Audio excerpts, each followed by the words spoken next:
আজ আমি আপনাদের সাথে যে ঘটনাটি শেয়ার করব তা ইন্ডিয়ার কোনো একটা স্থানে ঘটা ঘটনাটি আমি কালেক্ট করেছি আমার বড় ভাইয়ার এক বন্ধুর কাছ থেকে। আমার বড় ভাইয়ার নাম সাকি। ভাইয়ার বন্ধুর বোনের সাথে ঘটনাটি ঘটে। আমি ভাইয়ার বন্ধুর ভাষায় ঘটনাটি শেয়ার করছি যেন আপনাদের বুঝতে সুবিধা হয়।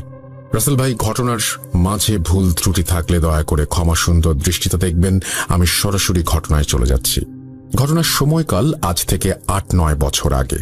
আমি তখন সবেমাত্র পড়ালেখা শেষ করে নতুন চাকরিতে জয়েন করেছি। আমার বাড়িতে ছিলেন আমার বাবা, মা আর আমার ছোট বোন লিলি, ছদ্মনাম। লিলি পড়ালেখায় ছিল এতটাই ভালো যে প্রতিটি বোর্ড এক্সামে ট্যালেন্ট পুলে বৃত্তিও পায়। তার স্কুল কলেজের সকলের কাছেই সে খুব পছন্দের একটি মেয়ে ছিল। লিলি স্কুলে থাকতেই সে তার বান্ধবীদের পড়াতে পারত। তার বান্ধবীরা প্রায় দিনই আমাদের বাসায় আসতো লিলির কাছে তাদের পড়া বুঝে নিতে। লিলির ইচ্ছা ছিল সে খুব বড় একজন ডাক্তার হবে। আমার বাবা মাও লিলিকে নিয়ে অনেক আশায় ছিলেন, কেননা লিলির মেধা কোনো সাধারণ মানুষের মতো ছিল না।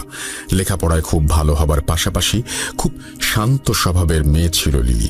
আমার পরিবারের সকলেই তাকে অনেক বেশি আদর করত। আমার ছোট মামাও তাদের মধ্যেই একজন ছিলেন। আমার মামা লিলিকে নিজের মেয়ের মতো দেখতেন। আমার মামার বিয়ে হয়েছিল প্রায় 12-13 বছর আগে, কিন্তু ওনাদের কোনো সন্তান ছিল না। লিলিকে তাই তারা অনেক বেশি আদর করতেন। আমার মামা মামি আমাকেও আদর করতেন, কিন্তু লিলির প্রতি তাদের আদরের পরিমাণটা ছিল একটু বেশি। প্রতি ঈদেই তারা লিলির জন্য নানা রকমের উপহার পাঠাতেন। ঈদ বা কোনো উৎসব ছাড়াও তারা প্রায় সময় আমার আর লিলির জন্য অনেক কিছুই পাঠাতেন, কিন্তু লিলির জন্য স্পেশাল ভাবে আরো অনেক কিছু পাঠাতেন। আমার মামা কর্মসূত্রে ইন্ডিয়া থাকতেন, কিন্তু বর্তমানে তিনি মৃত। আমার মামার জন্য আপনারা সবাই আল্লাহর কাছে দোয়া করবেন, তিনি যেন জান্নাতবাসী হন। আমার মামা নিজের জীবনের মায়া ত্যাগ না করলে আজ হয়তো লিলি আমাদের মাঝে বেঁচে থাকতো না। লিলি খুব ভালো ছাত্রী হওয়ার কারণে আমার মামা আমার মাকে প্রস্তাব দেন লিলিকে ইন্ডিয়া নিয়ে গিয়ে লেখাপড়া করানোর। আমার মা একমাত্র মেয়েকে এত দূরে পাঠাতে কিছুতেই রাজি ছিলেন না। আমার মাকে আমি আর আমার বাবা দুজনে মিলে অনেকে বুঝিয়ে রাজি করাই, কেননা এমন সুযোগ সবার ভাগ্যে জোটে না, আর সুযোগ পেলে তা ছেড়ে দেয়া বোকামি ছাড়া আর কিছুই নয়। লিলি ইন্ডিয়া যাবার জন্য এক কথায় রাজি ছিল, কারণ দেশের বাইরে যাবার মতো সুযোগ আমার মামা ছাড়া আমার পরিবারের আর কারোরই হয়ে ওঠেনি। আমার মামা মামি আমার মাকে বলেন তারা লিলিকে নিজের মেয়ের মতো করে রাখবেন আর তার যত্নের কোনো ত্রুটি হতে দেবেন না।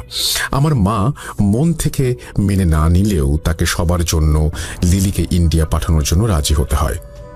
আসলে মায়ের মন সন্তানের জন্য উতলা থাকবে, এটাই তো স্বাভাবিক। লিলিকে ইন্ডিয়া পাঠানোর জন্য যাবতীয় ব্যবস্থা করা হয়, আর কয়েকদিনের মধ্যেই লিলি ইন্ডিয়ায় চলে যায়। লিলি চলে গেলে বাসাটা ফাঁকা ফাঁকা লাগতো। আমি প্রতিদিন তাকে ফোন দিয়ে তার খোঁজ নিতাম। লিলি সেখানে এক মেডিকেলে কোচিংয়ে ভর্তি হয়। এভাবে আস্তে আস্তে 1 বছর পার হয়ে যায়। লিলির মেডিকেল ভর্তি পরীক্ষাও শেষ হয়ে যায়, আর লিলি সেখানে সবার থেকে ভালো মেডিকেল কলেজে ভর্তি হবার সুযোগ পায়।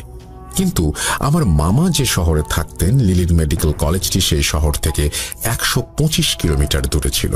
তাই মামা লিলিকে সেই মেডিকেল কলেজের আশেপাশে একটি ছাত্রী হোস্টেল ঠিক করে দেন, আর প্রতি সপ্তাহে একবার করে সেখানে গিয়ে লিলিকে দেখে আসবেন বলে সেই মেডিকেল কলেজে ভর্তি করিয়ে দেন। ক্লাস শুরুর কয়েকদিন আগে লিলি সেই হোস্টেলে চলে যায়। মামা লিলিকে ট্রেনে তুলে দিয়ে বাসায় ফিরে আসেন। বাসায় এসে মামা তার কাজের ফাঁকে প্রায় প্রতি ঘন্টায় লিলিকে ফোন দিয়ে তার খোঁজ খবর নিচ্ছিলেন। লিলিও আল্লাহর রহমতে ভালোভাবেই তার গন্তব্যে পৌঁছে যায়। 10-12 দিন পর লিলি ফোন দিয়ে আমার মামাকে বলে সে একা থাকতে পারছে না, আর তার নাকি খুব খারাপ লাগছে। আমার মামা সেদিনই লিলিকে নিতে সেখানে চলে যান, আর লিলিকে নিয়ে বাসায় ফিরে আসেন। লিলি বলে সে কিছুদিন বাসায় থেকে তারপরে কলেজে ফিরে যাবে। এভাবে 15 দিন পার হয়ে যায়। লিলি তার মেডিকেল কলেজে ফিরে যায়। এবারে সে সেখানে গিয়ে নিজেকে কিছুটা কষ্ট হলেও মানিয়ে নিতে সক্ষম হয়। লিলি হোস্টেলের যে যে রুমে থাকতো সেই রুমটি ছিল ছোট একটি রুম। হোস্টেলটা খুব বেশি বড় ছিল না, আর রুমগুলো ছোট ছোট ছিল জন্য সকলেই সিঙ্গেল রুম নিয়েই থাকতো। লিলির হোস্টেলের সকলেই ছিল তার কলেজের স্টুডেন্ট, আর প্রায় সকলেই নতুন প্রথম বর্ষে ভর্তি হয়েছিল। হোস্টেলে যে কয়েকজন বড় আপু ছিল তারা লিলি ও তার বান্ধবীদের একটা ব্যাপারে সতর্ক করে দেয়। তারা বলে রাত 3টার পর দরজায় আওয়াজ পেলে দরজা না খুলতে, আর তাদের পড়া নিয়ে কোনো সমস্যা থাকলে তারা চাইলেই আপুদের কাছে হেল্প চাইতে পারবে। দরজা খুলতে না করার কারণ জিজ্ঞাসা করলে আপুরা বলেন, যা বলছি তাই করো, এর বেশি কিছু জানতে চাইবে না। সিনিয়র হিসেবে আমাদের দায়িত্ব তোমাদের জানানোর। আমরা আমাদের দায়িত্ববোধ থেকে তোমাদেরকে কথাটা বললাম, বাকিটা তোমাদের ইচ্ছা। আপুরা চলে গেলে লিলি তার আশেপাশের রুমে কয়েকজনের সাথে পরিচিত হতে থাকে। পরিচিত হয়ে আড্ডা দিতে দিতে রাত 12টা বেজে যায়। লিলি সেদিন তার রুমে ফিরে এসে ঘুমিয়ে পড়ে। পরদিন থেকে নিয়ম করে কলেজে যাওয়া, ক্লাস করা, ক্লাস থেকে ফিরে এসে বান্ধবীদের নিয়ে রান্না করা, খাওয়া, এসবের পর বাকি সময় লিলি লেখাপড়া নিয়ে ব্যস্ত থাকত। লিলির শুরুর দিকে 15 দিনের মতো বাড়িতে থাকায় তার পড়া বুঝতে কিছুটা সমস্যা হচ্ছিল। আপুদের কাছে সাহায্য চাইবে কিনা ভাবতে ভাবতে সে প্রতিদিন রাত জেগে সেই পড়া বোঝার চেষ্টা চালিয়ে যেতে থাকে। প্রতিদিন রাত প্রায় 2:30টা পর্যন্ত সে লেখাপড়া করে ঘুমিয়ে যেত। এভাবেই তার দিনকাল ভালোই চলছিল। দেখতে দেখতে তার পরীক্ষার সময় নিকটে চলে আসে বিধায় সে রাত প্রায় 3:30টা পর্যন্ত লেখাপড়া শুরু করে। এভাবে একদিন একটা টপিক সে বোঝার চেষ্টা করতে করতে রাত প্রায় 3টা বেজে যায়। 3:15 দিকে তার দরজায় 3বার নক করে কেউ। লিলি বিরক্ত হয়ে দরজা খুলে দেখে একটি মেয়ে দাঁড়িয়ে আছে। সে নিজেকে আঁচল ছদ্মনাম বলে পরিচয় দিয়ে বলে সে 3য় বর্ষে পড়ছে লিলিদের কলেজে, আর সে নাকি এই হোস্টেলেরই 14 নম্বর রুমে থাকে। জুনিয়রদের কিছু বুঝতে অসুবিধা হলে সে সবাইকে নাকি হেল্প করে। তখন লিলির মনে পড়ে যায় আপুদের কথা। আপুরা বলেছিল কোনো বিষয় নিয়ে তাদের কাছে হেল্প চাওয়া যাবে। লিলি মনে মনে একটু খুশি হলো। সে আঁচলকে ভেতরে এনে বসিয়ে তার কিছু পড়া বুঝতে সমস্যা হয় বলায় আঁচল তাকে সবকিছু খুব সহজে আর সুন্দরভাবে বুঝিয়ে দেয়। লিলি খুব খুশি হয় বড় আপুর কাছে সাহায্য পেয়ে। বাসায় ফোন দিয়ে সে আঁচলের কথা জানায়। আমাকে ফোন দিয়েও আঁচলের অনেক প্রশংসা করত লিলি। আঁচল আস্তে আস্তে তাকে রোজ পড়াতে আসতো। লিলির সাথে আঁচল মাঝে মাঝেই নিজের লাইফের কিছু ঘটনা শেয়ার করত। সে বলেছিল তার নাকি বিয়ে হয়ে গেছে আর তার 7 বছরের একটি মেয়ে আছে। তার হাজব্যান্ড কয়েক বছর আগে নাকি রোড অ্যাক্সিডেন্টে মারা যায়। এরপর থেকে আঁচল টিউশন পড়িয়ে নিজের আর মেয়ের খরচ বহন করে। তাকে লিলি জিজ্ঞাসা করে সে এখানে তার মেয়েকে ছাড়া একা কেন আছে। আঁচল লিলিকে বলে তার মেয়ে তার বাবা মার কাছে থাকে। এভাবেই তারা নিজেদের সুখ দুঃখের কথা একে অপরের সাথে শেয়ার করত। আস্তে আস্তে লিলির সাথে আঁচলের অনেক ভালো সম্পর্ক তৈরি হয়। লিলি অনেকটাই আঁচলের ওপর নির্ভরশীল হয়ে পড়ে। কিছুদিন পর কলেজে এক আপুর সাথে বসে লিলি কিছু পড়া বুঝে নিচ্ছিল। সে দেখে দূরে আঁচল দাঁড়িয়ে তার কিছুটা অভিমান নিয়ে তার দিকে তাকিয়ে আছে। লিলির বিষয়টা খারাপ লাগে। তখনই সেখান থেকে উঠে হোস্টেলে চলে আসে। সেদিন রাতে আঁচল আর লিলির কাছে আসেনি। লিলি ভেবেছিল আঁচল হয়তো রাগ করেছে তাই আসেনি। সে একবার আঁচলের রুমে গিয়ে তার সাথে কথা বলবে ভেবে 14 নম্বর রুমের সামনে গিয়ে দেখে রুমে তালা দেয়া। অনেক রাত হওয়ায় সে আরও কারো কাছে কিছু জিজ্ঞাসা করার সুযোগ পায়নি।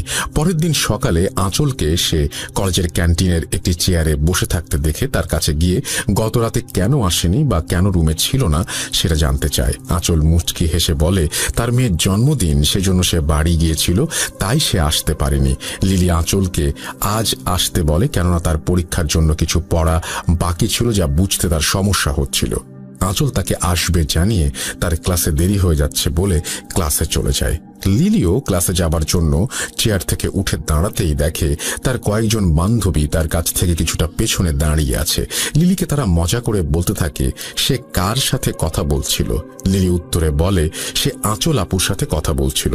এই কথা শুনে তার বান্ধবীরা হাসতে থাকে। তারা বলে কানে ইয়ারফোন লাগিয়ে একা একা এখানে বসে সে আপুর সাথে কথা বলছিল। এইটা তারা মানতে নারাজ। লিলি মনে করে তার বান্ধবীরা তার সাথে মজা করছে, তাই সেও হাসাহাসি করতে করতে ক্লাসে চলে যায়। ক্লাস করে রুমে ফিরে আসে লিলি। সেদিন রাতে আঁচল তাকে পড়াতে আসে। আঁচলকে তার প্রতি কিছুটা বিরক্ত দেখাচ্ছিল। লিলি কারণ জানতে চাইলে আঁচল বলে সে কেন আরেকজনের কাছে তার সমস্যা নিয়ে গেছে আর কেনই বা লিলি তার বান্ধবীদের কাছে আঁচলের কথা বলেছে। লিলিকে সে বলে তার বান্ধবীদের সাথে না মিশতে আর অন্য কারো কাছে হেল্প না চাইতে। লিলি কিছুটা অবাক হলেও সে তার কথা মেনে নেয়, কেননা সে বাড়ি থেকে এত দূর এসেছে শুধুমাত্র লেখাপড়ার জন্য। লিলি আরো খেয়াল করতে থাকে আঁচল যখনই তার রুমে আসতো তখনই রুমের তাপমাত্রা কমে যেত আর খুব হালকা একটা বাজে গন্ধ তার নাকে ভেসে আসতো। সে আঁচলকে জিজ্ঞাসা করলে আঁচল বলতো সে কোনো গন্ধই পাচ্ছে না। লিলি মনের ভুল ভেবে ব্যাপারটাকে পাত্তা দেয়নি। কিছুদিন পর আঁচল এসে বলে সে 4 দিনের জন্য বাড়িতে যাবে, কারণ তার মেয়ে কিছুটা অসুস্থ। লিলি আঁচলকে তার ফোন নাম্বার দিতে বললে আঁচল জানায় সে ফোন ব্যবহার করে না আর তাকে চিন্তা করতে মানা করে, কেননা সে ঠিক 4 দিন পরই নাকি ফিরে আসবে। লিলির পরীক্ষা থাকায় আঁচল তাকে গুরুত্বপূর্ণ কিছু টপিক পড়ার জন্য বলে যায়।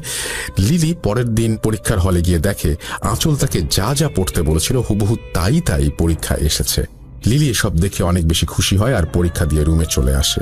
এভাবে 4 দিন পার হয়ে 5ম দিন লিলি আঁচলের জন্য অপেক্ষা করতে থাকে, কিন্তু আঁচল ফিরে আসে না। পরের দিন ক্লাস হলে আঁচল এসেছে কিনা দেখার জন্য লিলি 14 নম্বর রুমের সামনে যায় আর গিয়ে দেখে রুমে তালা ঝুলছে। আঁচলের রুমের সামনে লিলিকে দেখে এক বড় আপু এসে তাকে জিজ্ঞাসা করে সে এই রুমের সামনে কেন দাঁড়িয়ে আছে। লিলি তাকে জানায় সে আঁচল আপুকে খুঁজতে এসেছে। এই কথা শুনে লিলির সাথে থাকা বড় আপুর মুখের রং উড়ে যায়। সে দ্রুত লিলিকে নিয়ে তার রুমে এসে তাকে তার ফোন থেকে একটি মেয়ের ছবি বের করে দেখায়। ছবি দেখিয়ে তাকে জিজ্ঞাসা করে ছবির এই মেয়েকেই কি সে খুঁজছে। লিলি ছবি দেখে ছবির মেয়েটিকে চিনতে পারে, কেননা ছবিটি ছিল আঁচলের। লিলির সাথে থাকা আপু তখন আরেক আপুকে ফোন দিয়ে এনে লিলিকে জিজ্ঞাসা করে কখনো কি রাত 3টার পর লিলির দরজার সামনে এসে কেউ নক করেছিল কিনা। লিলি সম্মতি দিলে তারা লিলিকে আতঙ্ক নিয়ে জিজ্ঞাসা করে সে রুমের দরজা খুলেছে কিনা। লিলি পুনরায় সম্মতি দিলে দুজন আপু ভয়ে একে অপরের দিকে তাকিয়ে থাকে। কি হচ্ছে বুঝতে না পেরে লিলি আতঙ্কিত হয়ে বলে আপনারা আমাকে এসব জিজ্ঞাসা করছেন কেন? কি হয়েছে আমাকে বলুন, চিন্তায় আমার গলা শুকিয়ে যাচ্ছে। প্লিজ আর আমাকে আধারে রাখবেন না, বলুন কি হয়েছে। দুজন আপুর মধ্যে একজন লিলিকে পানি খেতে দিয়ে তার পাশে বসে আর বলে যা বলছি তা শুনে তোমার বিশ্বাস নাও হতে পারে, কিন্তু যা বলছি তার সবকিছুই সত্য। 14 নম্বর রুম প্রায় 2 বছর যাবৎ বন্ধ। এই রুমে অনেক বছর আগে এক আপুর রহস্যজনক মৃত্যু হয়। এরপর অনেক দিন এই রুম বন্ধ ছিল। কয়েক বছর পর এক আপু আসেন যার নাম ছিল আঁচল। আপু 3য় বর্ষে পড়ার সময় এই রুমে আসেন। আপু যখন 3য় বর্ষে পড়তেন আমরা তখন 1ম বর্ষে কেবল ভর্তি হয়েছিলাম। আপু খুব ভালো মানুষ ছিলেন। তিনি টিউশন করাতেন আর মাঝে মাঝে আমাদের রাতে পড়াতেন, কিন্তু কয়েকদিন পর হঠাৎ কোনো এক কারণ ছাড়াই তিনি সুইসাইড করেন। এরপর থেকে নতুন কেউ এই হোস্টেলে এলে রাত 3টার পর অনেকেই দরজায় নক শুনতে পেত। নক শুনতে পেয়ে এই হোস্টেলের 2 জন দরজা খুলে দেখে এক আপু তার দরজার সামনে দাঁড়িয়ে আছে আর কোনো সাহায্য লাগলে তাকে জানাতে বলে। যে 2 জন দরজা খুলেছে তাদের কেউ আর বেঁচে নেই। সেজন্যই তোমাদের মানা করেছিলাম রাত 3টার পরে দরজা না খুলতে। হোস্টেল কর্তৃপক্ষ নিষেধ থাকায় আমরা তোমাদের এসব জানাইনি, কিন্তু সাবধান করেছিলাম তোমাদেরকে। তুমি যত দ্রুত সম্ভব বাসায় চলে যাও, এখানে থাকলে কি হবে আমরা কিছু বলতে পারছি না। এই কথা শুনে লিলির পায়ের নিচ থেকে মাটি সরে যায়। চোখের সামনে যেন নেমে আসে অমাবস্যার কালো অন্ধকার। তার জীবনের আলোকে গ্রাস করে নিচ্ছে সেই আধার। লিলি ভয়ে সেখান থেকে রুমে এসে তার মামাকে ফোন দিয়ে এসব জানায়। লিলি যখন মামাকে ফোন দেয় তখন বিকেল 5টার একটু বেশি বেজেছিল। মামা লিলিকে ভয় না পেয়ে সব গুছিয়ে নিতে বলেন আর বলেন তিনি দ্রুত এসে লিলিকে নিয়ে যাবেন। লিলি প্রচন্ড ভয়ে তার জিনিসপত্র গুছাতে থাকে। কিছুক্ষণ পর মাগরিবের সময় হয়ে যায়, নেমে আসে কালো অন্ধকার। লিলি সব গুছাতে হঠাৎ তার দরজায় নক আসে। সে দরজার ছোট অংশ দিয়ে তাকিয়ে দেখে আঁচল দাঁড়িয়ে আছে দরজার সামনে। লিলি প্রচন্ড ভয়ে একরকম বোবা হয়ে যায় আর অনেক চেষ্টা করেও কোনো আওয়াজ করতে পারছিল না। এমন সময় তার রুমের লাইট নিভে যায়।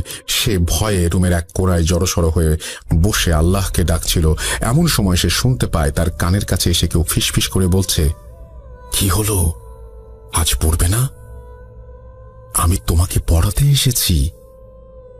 লিলি এইসব নিতে না পেরে এক সময় সেন্সলেস হয়ে যায়। তার জ্ঞান ফিরলে সে দেখে তার রুমে কোনো আলো নেই। সে হাতড়ে উঠে দাঁড়ানোর চেষ্টা করতে থাকে আর তার হাত কিছু একটা সাথে গিয়ে লাগে। লিলির মনে হচ্ছিল তার হাত প্রচন্ড ঠান্ডা কিছু একটা সাথে লেগেছে, যা ছিল অনেক লোমশ কিছু। লিলি ভয়ে সেখান থেকে হাত সরিয়ে পেছনে যেতেই আবার কিছু একটার সাথে ধাক্কা লাগে। লিলি হাত দিয়ে দেখে তার হাত কিছু একটার মুখের মধ্যে লেগে আছে, আর তার হাতে আঠালো কিছু একটা লেগে আছে। তখন হুট করে তার রুমের লাইট জ্বলে ওঠে, আর লিলি যা দেখে তা দেখার জন্য সে প্রস্তুত ছিল না। লিলির গা সম্পূর্ণ অবশ হয়ে যায় এসব দেখে। লিলি দেখে তার হাতে তাজা রক্ত লেগে আছে, আর দুইটি মানুষের মতো কিছু, যাদের গায়ে মেয়েদের মতো কাপড় পরা, এবং তাদের মধ্যে একজনের মাথা ঘোড়ার মাথার মতো আর অন্যজনের মাথা কুকুরের মতো। তারা দুজনে লিলির হাতে থাকা রক্ত চেটে চেটে খাচ্ছে, আর তাদের চোখ দিয়ে যেন আগুন বের হচ্ছে। তাদের চোখের দিকে তাকিয়ে লিলি সম্মোহিত হয়ে যায়, আর চেয়ারে দাঁড়িয়ে তার রুমে থাকা ফ্যানের সাথে ওড়না পেঁচিয়ে সুইসাইড করতে যায়। তার অবস্থা এমন ছিল যেন সে নিজের আয়ত্তের অনেক বাইরে চলে গেছে, নিজের ওপরে থাকা সব ক্ষমতা যেন হারিয়ে ফেলেছে। লিলি গলায় ওড়না পেঁচাতে যাবে, এমন সময় তার কানে মামার কণ্ঠ ভেসে আসতেই সে যেন নিজের প্রতি সকল কন্ট্রোল ফিরে পায়, আর এক দৌড়ে দরজা খুলে দেয়। মামা রুমে প্রবেশ করে দুইটি অবয়বকে দেখতে পান। মামা রুমে প্রবেশ করার সাথে সাথে রুমের দরজা বন্ধ হয়ে যায়, আর কিছুক্ষণ পর আবার রুমের আলো নিভে যায়। লিলি ও মামা দুজনেই শুনতে পায় তাদের কানে কেউ ফিসফিস করে বলছে, লাভ নেই, লাভ নেই। মামা কাঁদতে কাঁদতে বলেন, না, আমার মেয়েকে নিও না, আমার মেয়েকে মেরো না, অনেক ছোট, আমার জীবন নিয়ে নাও, দরকার হলে আমাকে নাও, আমার মেয়েকে ছেড়ে দাও। আমার নিজের সন্তান নেই, এই মেয়েই আমার সবকিছু, ওর কিছু হলে আমি আর আমার স্ত্রী এমনিতেই মরে যাব। এর থেকে আমাকে মেরে আমার মেয়েকে যেতে দাও, দয়া করে আমার মেয়েকে তোমরা মেরো না। মামার কথা শেষ হতে না হতেই প্রচন্ড শব্দে দরজা খুলে যায়, আর কেউ যেন লিলিকে দরজার বাইরে ছুঁড়ে ফেলে দেয়। আবার দরজা বন্ধ হয়ে যায়। লিলি ব্যথায় চিৎকার করতে থাকে। হোস্টেলে উপস্থিত সকলে লিলির রুমের সামনে এসে দেখে লিলি পড়ে আছে দরজার সামনে, আর লিলির রুম থেকে আমার মামার আর্তচিৎকার ভেসে আসছে। কিছুক্ষণ পর সব থেমে যায়, আর রুমের দরজা আপনা আপনি খুলে যায়। রুমে প্রবেশ করে সকলে দেখে আমার মামার গলায় লিলির ওড়না পেঁচানো, কেউ ওড়না পেঁচিয়ে অনেক জোরে টান দিয়ে আমার মামাকে মেরেছে। আমার মামার চোখ প্রায় বের হয়ে গিয়েছিল, তার চোখ দিয়ে রক্ত পড়ছিল, আর জবাই করা পশুর মতো জিভ বের হয়েছিল। সেদিন হোস্টেলের স্টাফদের সাহায্যে মামার লাশ বাসায় পাঠিয়ে দেয়া হয়, আর লিলিকে তার নিজের মেডিকেল কলেজে ভর্তি করা হয়। অনেক সাক্ষী থাকায় কোনো পুলিশ কেস হয়নি। পুলিশ এসে সবার কাছ থেকে স্টেটমেন্ট নিয়ে চলে যায়। কিছুটা সুস্থ হলে লিলি বাংলাদেশে ফিরে আসে। আমার মামি বর্তমানে আমাদের সাথে থাকেন। লিলি তার বাকি পড়াশোনা বাংলাদেশেই শেষ করে, আর ডাক্তারি পাশ করে বর্তমানে অস্ট্রেলিয়ায় তার স্বামী সন্তান নিয়ে আছে। কিন্তু সেই ঘটনা সে আজও ভুলতে পারেনি। এখনো মাঝে মাঝে আমার মামাকে স্বপ্নে সেদিনের অবস্থায় দেখে সে চিৎকার দিয়ে ওঠে। আমি ও আমার পরিবার আমার মামার প্রতি চরম কৃতজ্ঞ, কেননা আমার আদরের ছোট বোন আমার মামার জন্যই আজ পৃথিবীর আলো বাতাস উপভোগ করছে।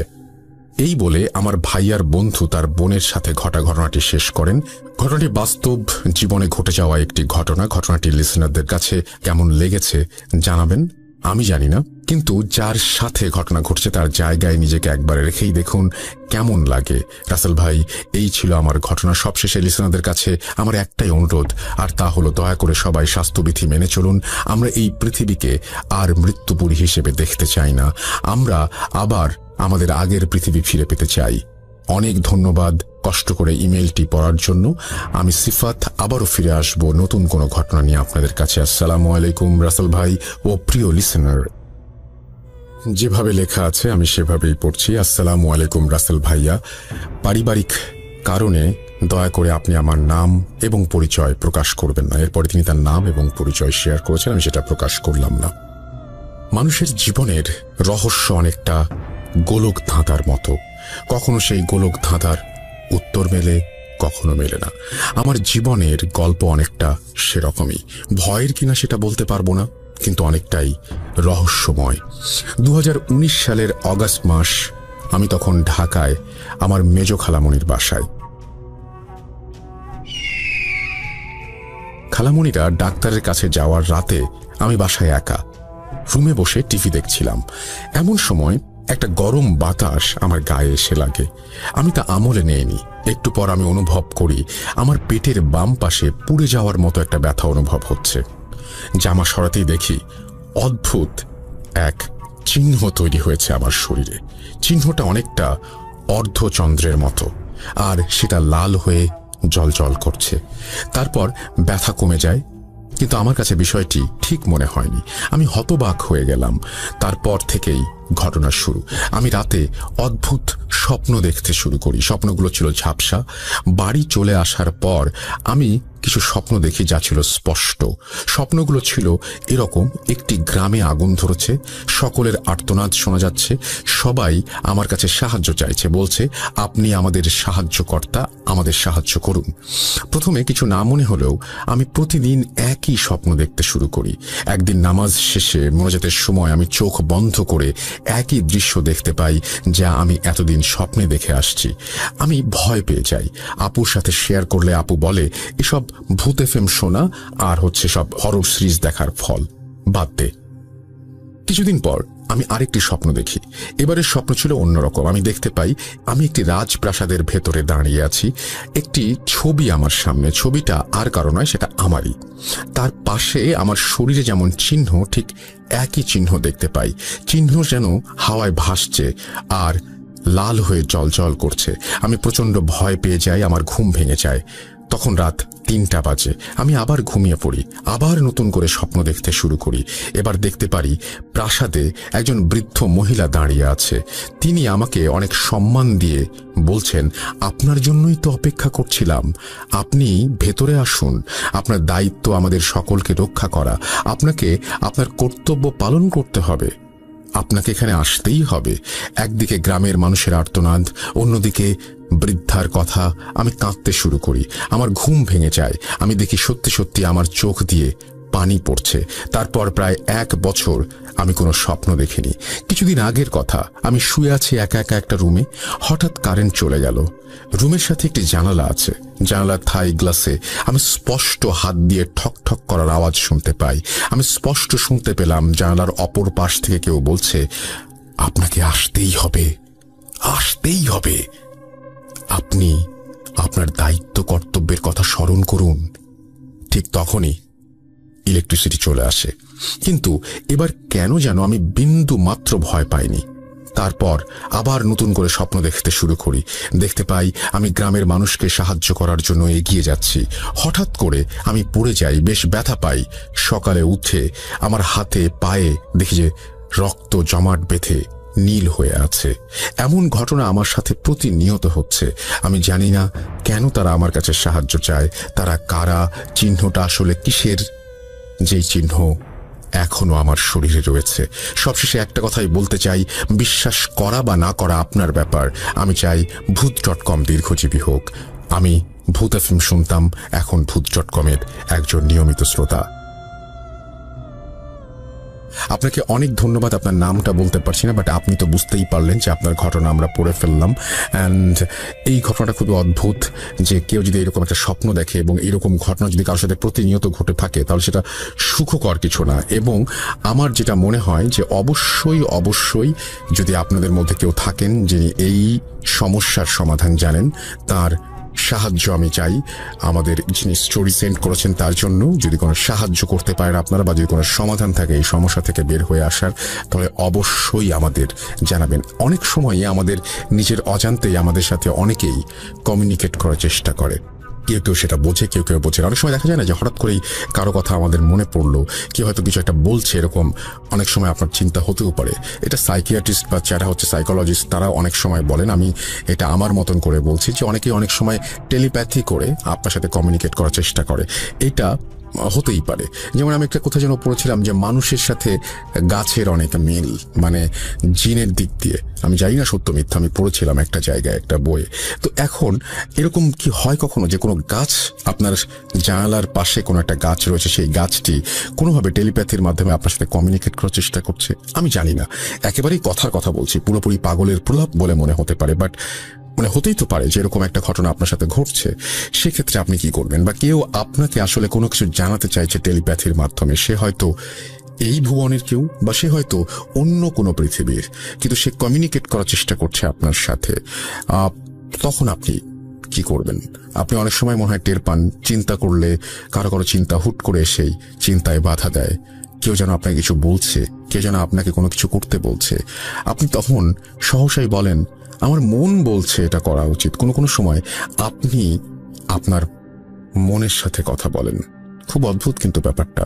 আমি জানি যে এরকম অসংখ্য ঘটনা আপনাদের কাছেও আছে। যদি থাকে তাহলে লিখে পাঠান আমাদের কাছে। আমাদের ইমেল অ্যাড্রেস হচ্ছে russell.booth.com@gmail.com।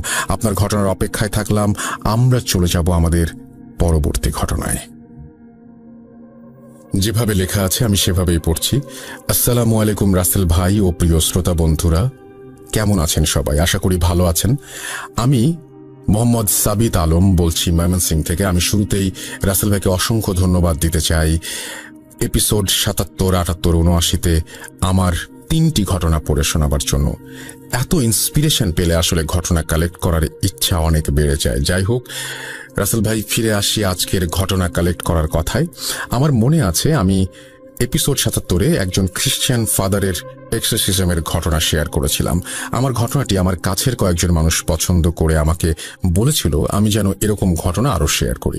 আসলে খ্রিস্টান ফাদারদের ঘটনা বাংলাদেশে তেমন একটা শোনা যায় না, তাই কোথা থেকে কালেক্ট করব ভাবতে ভাবতে বেরিয়ে পড়লাম ঘটনা কালেক্ট করার জন্য। কিন্তু হতাশ হয়ে ফিরি। শহরের চার্চ আর কয়েকটি বাইরের চার্চে গিয়েও কিছু পাইনি। হয়তো ওনারা বলতে চান না, তাই এড়িয়ে যান আমার কথায়। কিন্তু কে জানতো ঘটনা আমার চোখের সামনেই ছিল। কেন বলছি শুনুন তবে। আজকের ঘটনাটি শুনি আমার এক বন্ধুর কাছে। ওর নাম আমি ছদ্মনাম হিসেবে সাইমন বলছি। আমি ঘটনা খুঁজতে খুঁজতে ক্লান্ত হয়ে একদিন আমাদের গ্রুপ চ্যাটে মেসেজিং করছিলাম। তখন হঠাৎ করে সাইমনের আইডি আমার চোখে পড়তে ওকে মেসেজ করি এবং বলি যে ওর কাছে কোনো ঘটনা আছে কিনা, কারণ সেও একজন খ্রিস্টান। ও বলে 10 মিনিট পর আমাকে কল করবে। কিছুক্ষণ পর সে আমাকে কল করে বলল যে তার কাছে তার গ্র্যান্ডফাদার অর্থাৎ তার দাদুর একটা ঘটনা রয়েছে যা ঘটেছিল 60-এর দশকে। তার দাদা এখন বেঁচে নেই, কিন্তু সাইমন আমাকে বলেছে তার দাদা জীবদ্দশায় এমন অনেক ঘটনা বহুবার তার নাতনি নাতনিদের বলেছিলেন। আমি তৎক্ষণাৎ সাইমনকে দেখা করতে বলি। সাইমন রাজি হয়ে যায়। সে আগামীকাল অর্থাৎ 2 আগস্ট সন্ধ্যায় আমার সাথে দেখা করবে বলে জানায়। সেদিন রাতে উত্তেজনায় বসে আমার কিছু ভালো লাগছিল না। ভোরের আজান হবার পর আমি ঘুমিয়ে যাই। বিকেলবেলা ঘুম থেকে উঠে আমি খাওয়া দাওয়া শেষ করে অপেক্ষা করতে থাকি। সন্ধ্যার আগে আগেই বাসা থেকে বেরিয়ে টিউশনিতে গিয়ে ছাত্রদের পড়া শেষ করে সাইমনের সাথে দেখা করব ভেবেছিলাম। কিন্তু সেদিন আমার এতটাই এক্সাইটমেন্ট কাজ করছিল যে আমি আর বেশি সময় পড়াতে পারিনি। মাগরিবের আজানের পর আমি সাইমনকে কল করি। সে আমাকে বলে সে থানার ঘাট আসবে আর তার নাকি 30 মিনিট সময় লাগবে। থানার ঘাট আমার টিউশন এরিয়া থেকে বেশ দূরে না হওয়ায় আমি খুশি হলাম আর হেঁটে হেঁটে চলে গেলাম সেখানে। থানার ঘাটে পৌঁছে আমি আমার পরিচিত চায়ের দোকান থেকে চা বানিয়ে নিয়ে নদীর পাড়ে একটা সিঁড়িতে বসে চা খাচ্ছিলাম। যেহেতু লকডাউন তাই শহরের ভেতর দেখা করা যায়নি।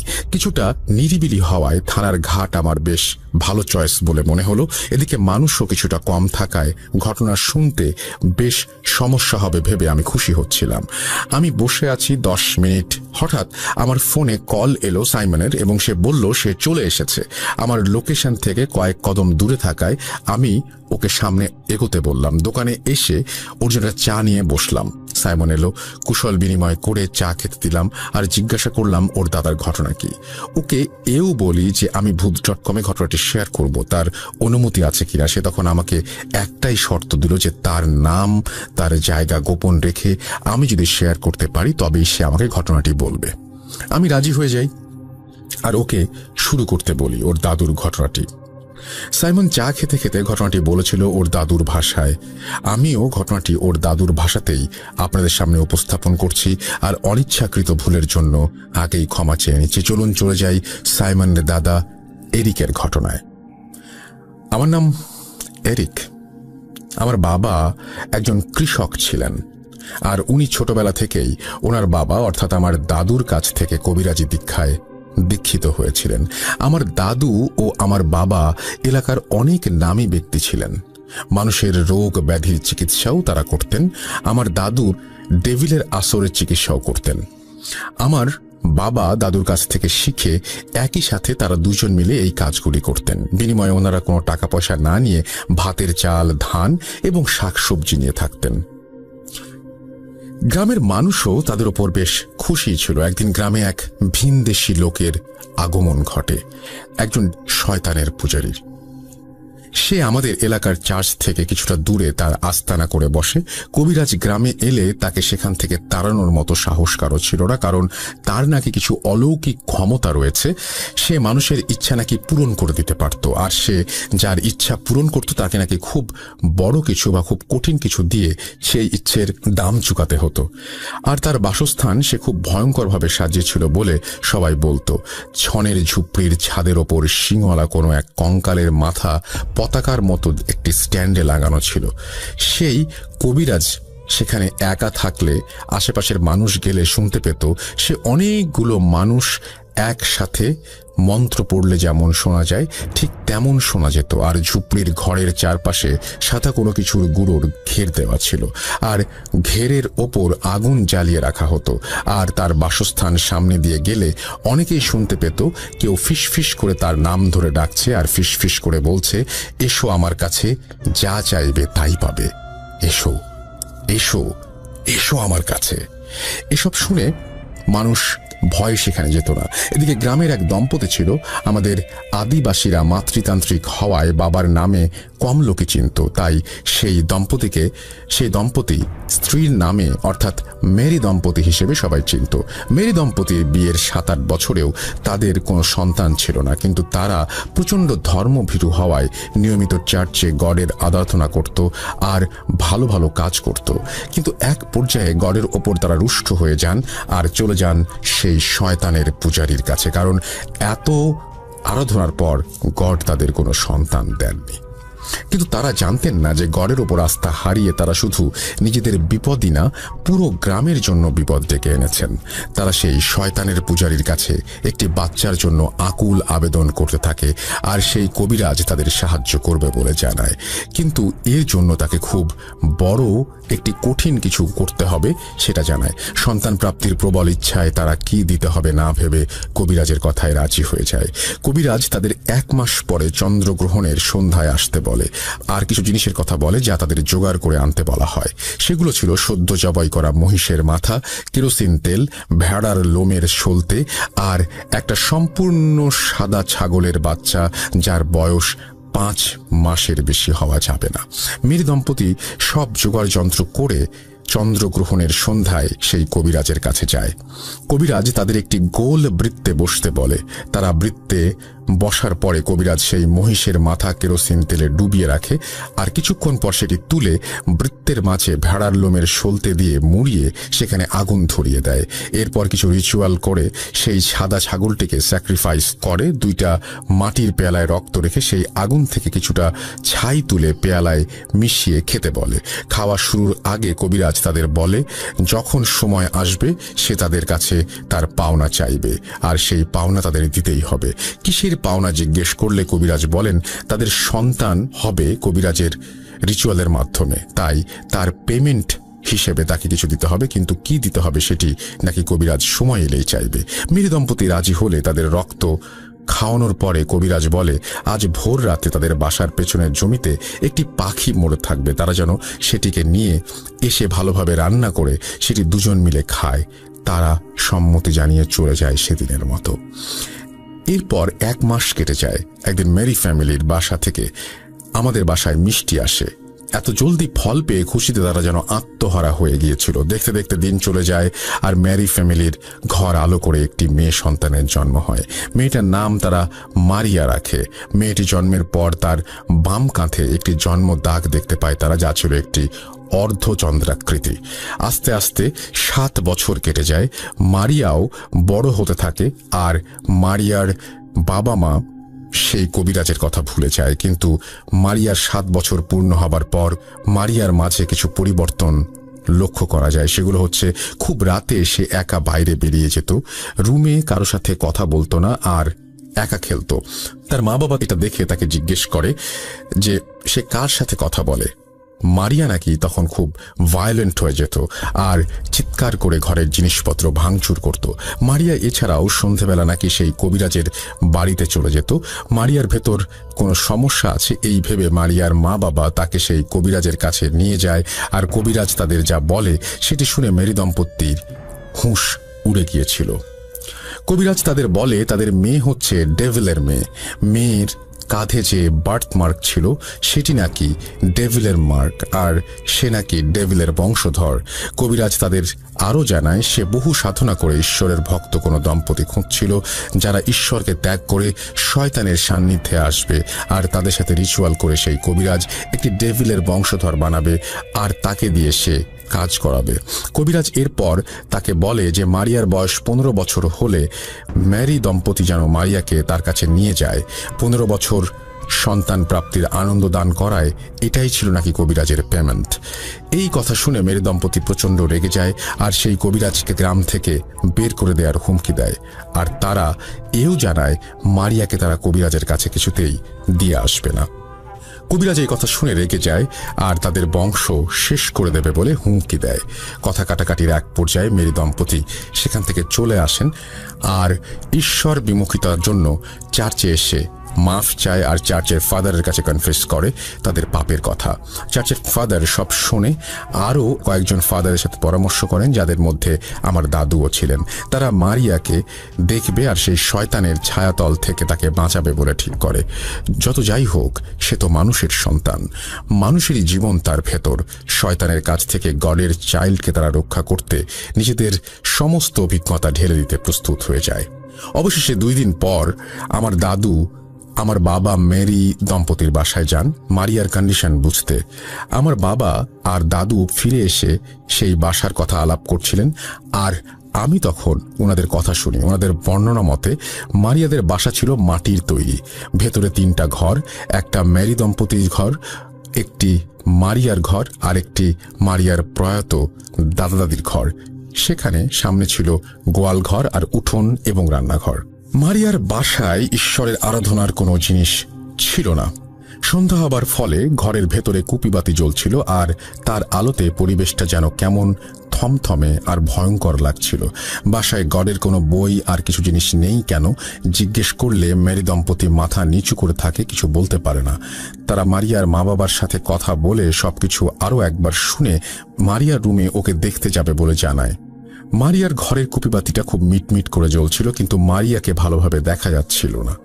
মারিয়া তাদের দেখে এমন কর্কশ একটা হাসি দেয় যা শুনে উপস্থিত সবার নাকি বুকের রক্ত পানি হয়ে গিয়েছিল। তারা মারিয়ার সাথে কথা বলতে গেলে মারিয়া ভয়েস শুনে তারা অবাক হয়ে যায়। মারিয়া বলছিল তাদের সেখান থেকে চলে যেতে, কিন্তু আমার দাদু তার গায়ে পবিত্র পানি ছেটাতেই নাকি আমার দাদুর ওপর ঝাঁপিয়ে পড়ে সে, আর সে বলে, তোকেরা সাবধান করেছিলাম আসিস না, কেন আসছিস? এবার তোরা সবাই মরবি। এই বলে মারিয়া নিজের মাঝে ফিরে আসে আর আমার দাদুর কথা শুনে ওনাকে চিনতে পেরে তাকে জিজ্ঞেস করে তারা এখানে কেন। আমার দাদু নাকি শুধু হেসে বলেছিলেন, তোমাদের জন্য প্রে করতে এসেছিলাম মা। এই বলে আমার দাদু আর বাকি সবাই চলে আসেন। রাস্তায় আসতে আসতে আমার দাদু ভাবছিলেন যে তাকে কখন সাবধান করলো ডেভিল।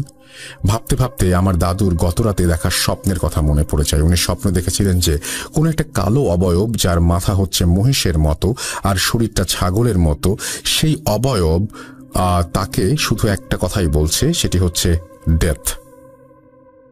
দাদু তখন এই স্বপ্নের অর্থ কি না জানায় স্বপ্নটাকে আমলে নেননি। এরপর উনি চার্চের ফাদারদের সাথে কথা বলেন আর জানতে চান এই অবয়ব আর ডেথের অর্থ কি।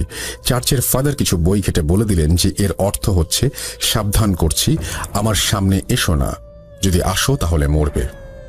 ডেভিল নাকি নিজের মতো করে সাবধান করছিল। এদিকে মারিয়ার অবস্থা আর স্বপ্নের অর্থ 2-2 4 মিলে গেলে ওনারা বুঝতে পারেন যে মারিয়া কোনো ডিমনের মাধ্যমে পজেসড।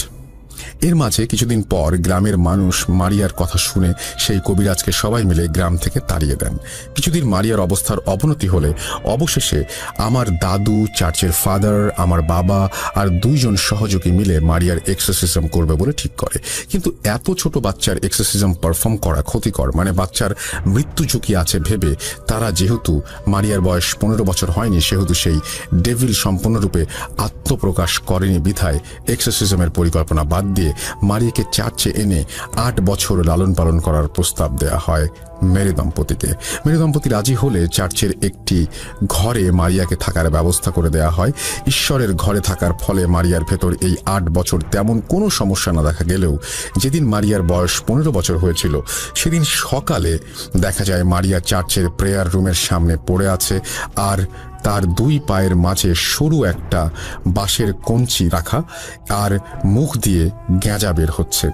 মারিয়াকে সুস্থ করতে আমার দাদু কাজে লেগে যান। উনি চিকিৎসার পাশাপাশি কবিরাজি করতেন। চিকিৎসা ছিল তার মূল কাজ। এদিকে মারিয়ার বয়স 15 বছর হবার দিন সেই কবিরাজ কোথা থেকে যেন মেরি দম্পতির বাসায় ফিরে আসে, আর মারিয়াকে সে চাইতে থাকে। গ্রামের মানুষ জড়ো হয়ে কবিরাজকে বাধা দিবে, এমন সময় মারিয়া কোথা থেকে যেন চলে আসে সেই কবিরাজের সামনে। আর মারিয়ার চেহারা আর ওর গলার আওয়াজ একেবারে পাল্টে গিয়েছিল সেই সময়। মারিয়াকে দিতে অস্বীকৃতি জানানোর অপরাধে মারিয়া শুরুতে নিজের বাবা মার সামনে দাঁড়িয়ে 2 হাত দিয়ে জোরে ওর বাবার মাথায় চড় দিয়ে ফেলে দেয়। মারিয়ার বাবার কান আর নাক দিয়ে প্রচন্ড রক্ত বের হচ্ছিল, আর তা দেখে মারিয়ার মা অজ্ঞান হয়ে যান। এদিকে গ্রামবাসী ক্ষুব্ধ হয়ে কবিরাজকে গণপিটুনি দিতে গেলে কবিরাজ কোনোভাবে পালিয়ে বেঁচে যায়। কিছুদিন পর চার্চের ফাদার এসে মারিয়াকে কয়েকজনের সাহায্যে রুমে নিয়ে গিয়ে বেঁধে ফেলে, আর আমার দাদুকে বাসায় ডাকতে আসেন। এদিকে আমার দাদুর অবস্থা ছিল অনেকটা খারাপ। মারিয়ার চিকিৎসা করার সময় আমার দাদু অজ্ঞান হয়ে গিয়েছিল, কিন্তু কেন সেটি আমি কখনো তার কাছ থেকে শুনিনি, বা আমার দাদুও আমার কাছে কোনোদিন সেটা বলেনি। এরপর আমার বাবা, আমার দাদু আর চার্চের ফাদার মিলে শুরু করতে চান মারিয়ার এক্সরসিজম। মারিয়াকে তার ঘরে 4-5 জন পুরুষ মিলে ধরে রেখেছিল, কিন্তু কিছুতেই তাকে কন্ট্রোল করা যাচ্ছিল না। অবশেষে আমার দাদু আর ফাদার মিলে বিছানার চারপাশে ঘের দিয়ে সেই ঘেরের ভেতর একটু শাবল মাটিতে পুঁতে দেন, আর মারিয়া একেবারে চুপ হয়ে যায়। আমার দাদু বলেছিলেন এভাবে নাকি কোনো শয়তানকে বশ করা যায়। তখন মারিয়াকে জিজ্ঞেস করা হয় সে কেন মারিয়াকে ধরেছে। এই কথা শুনে মারিয়া কথা বলতে শুরু করে। মারিয়ার গলায় শয়তানটি বলছিল তার নাম হচ্ছে নারুস। নারুস নাকি মারিয়ার ভাই। এই কথা শুনে উপস্থিত সবাই অবাক হয়ে যায়, আর এর মানে জিজ্ঞাসা করে। মারিয়া বলতে থাকে কবিরাজের দেয়া রক্ত আর জমিতে পড়ে থাকা পাখির মাংস খেয়ে তারা নাকি নারুসকে আহ্বান করে, কিন্তু ততদিনে মেরি দম্পতি অলরেডি নাকি প্রেগনেন্ট ছিল মারিয়ার সাথে। তাই নারুস নাকি জন্ম নিতে পারেনি, কিন্তু যমজ হিসেবে মারিয়ার সাথে একই শরীরে বসবাস করতে শুরু করে। এই কথা শুনে সবাই ভয় পেয়ে যায়, আর আমার দাদু বাইবেল হাতে ভার্স পড়া শুরু করেন। উনি বারবার মারিয়ার সামনে ক্রস আঁকছিলেন, আর নিজের গলায় থাকা ক্রস মারিয়ার শরীরে লাগাচ্ছিলেন, আর মারিয়া আর্তচিৎকারে ভেসে যাচ্ছিল এলাকা। হঠাৎ প্রবল বৃষ্টি শুরু হয়, আর ঘরের কুপিবাতি বাতাসের ঝটকায় নিভিনিভু হয়ে পড়ে। এরপর একজন গিয়ে সেই বাতির পাশে হাত দিয়ে সেটিকে জ্বলতে সহায়তা করে। সম্পূর্ণ এলাকাটাতে যেন হাজার হাজার কণ্ঠ ফিস ফিস করে বলছে, গড এখানে নেই, গড এখানে নেই।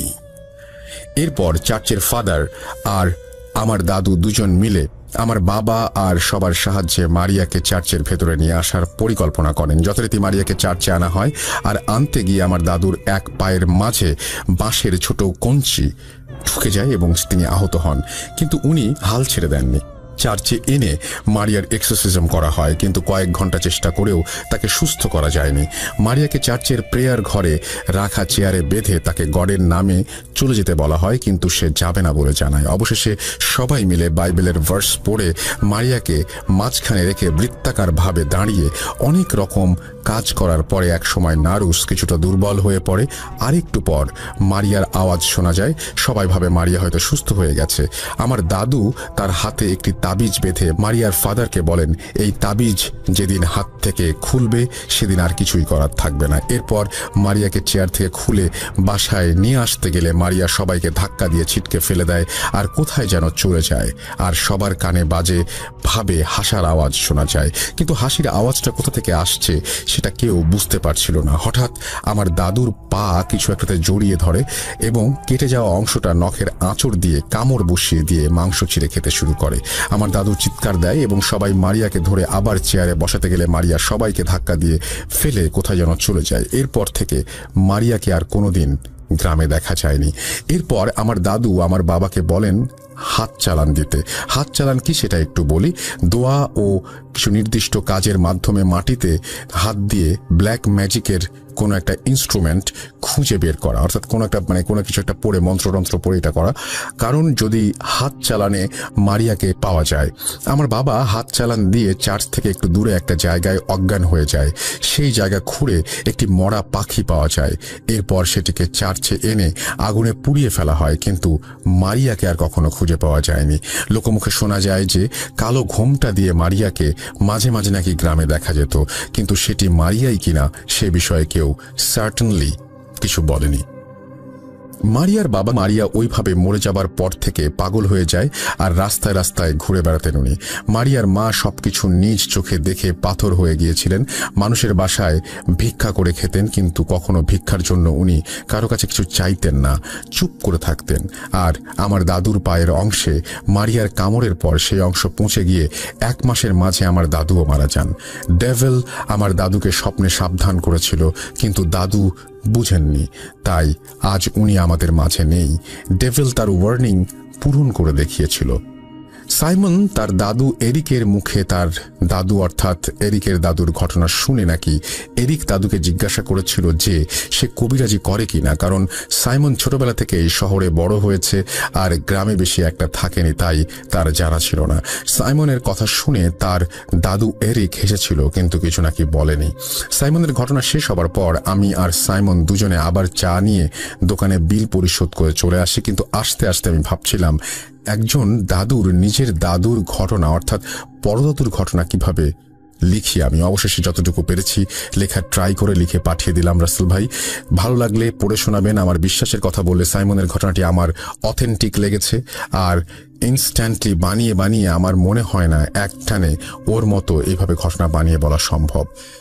রাসেল ভাই, ভূত.com থেকে আমার জীবনে অনেকের কাছ থেকে অনেকের সাকসেসের ঘটনা আমি শুনেছি। কারো সাহায্য করতে গিয়ে ফেলিয়ারের ঘটনা বেশি একটা শোনা যায় না, তাই আজ আপনাদের সাথে একটি ফেলিয়ারের ঘটনা অর্থাৎ ফেল করেছে এরকম একটা ঘটনা আজকে শেয়ার করলাম।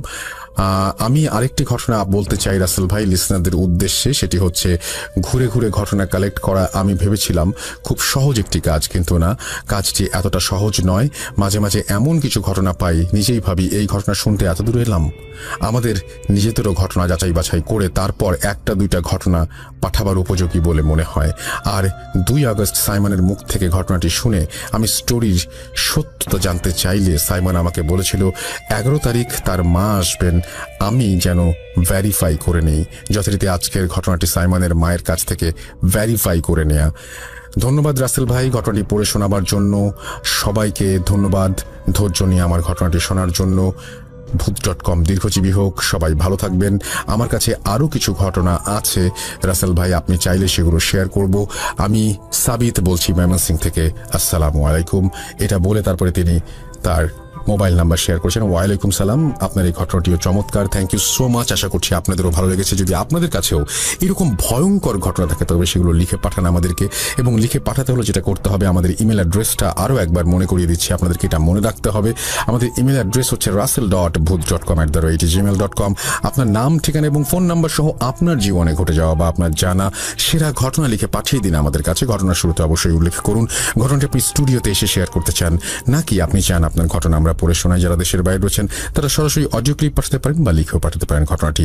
আমরা চলে যাব আমাদের পরবর্তী ঘটনায়। আমি জিজ্ঞাসা করব না আপনি কেমন আছেন, আমি জানি আপনি সবসময় ভালোর দলে।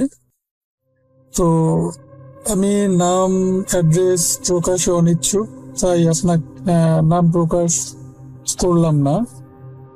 আমার সঙ্গে ঘটে যাওয়া জানি না এটা আসলে ভৌতিক নাকি অন্য কিছু। আমি পেশায় একজন ড্রাইভার, বাস চালক। তো আমি সরাসরি আমার ঘটনায় চলে যাই। সালটা ছিল 2014 সাল। আমার ওই সময় ডিউটি ছিল দিনাজপুর ঢাকা। আমি বাংলাদেশের ভালো এক সুনামধন্য কোম্পানির বাস চালাই। তো আমি ঢাকা যাচ্ছিলাম। তো এলেঙ্গা পার হয়ে আমার সঙ্গে ঘটে যায় এক ঘটনা, সেটাই আপনার সঙ্গে শেয়ার করতেছি। আমি গাড়ি চালাচ্ছিলাম, তো একবার হঠাৎ করে দেখলাম যে আমার রাস্তার এপাশ থেকে ওপাশে একটা সাদা রঙের ছায়া মূর্তি দৌড় দিয়ে পার হয়ে গেল। কিন্তু আমি ওর প্রায় কাছাকাছি ছিলাম। আমি যখন ওইখানে যায় দেখলাম, যখন সে আমার ডাইন সাইডে গেছে, যখন ওইখানে যায় আমি দেখলাম তো ও আমার ডাইন সাইডে ছিল না। তো আমি ভাবলাম যে হয়তোবা এটা আমার চোখের ভুল বা হয়তোবা ঘুম ধরছে, এই কারণে এগুলা হয়তোবা দেখতেছি। তো ওখান থেকেই ওই ঘটনাটা পরপর আমার সঙ্গে 3বার হলো। 3বারই সেম এক জিনিস দেখতে পারলাম, আর 3বারই সেম নাই, ওখান থেকে হাওয়া।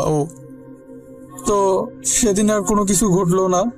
চলে আসলাম পরে, আবার পরের দিন বিকালবেলা চলে আসলাম দিনাজপুরে। বাসা গেলাম, বাসা যেয়ে আমি একদম পুরো সুস্থ ছিলাম। বাসা গেলাম, বাসা যেয়ে শুইছি। পরের দিন সকালবেলা অনেক জ্বর ছিল গায়ে। তো ওই জ্বর জ্বর জ্বর জ্বর এত ওষুধ খাচ্ছিলাম, জ্বর কোনো কাজে মানে জ্বর কোনো প্রকারেই সারতেই ছিল না। তো একদিন ফ্রেন্ড সার্কেল সবাই মিলে আড্ডা মারতেছিলাম ওই জ্বর অবস্থায়। তো আমি আমার একটা ফ্রেন্ডকে শেয়ার করলাম যে আমি একদিন এই দেখছি, দেখার পর থেকে আমার খুব জ্বর।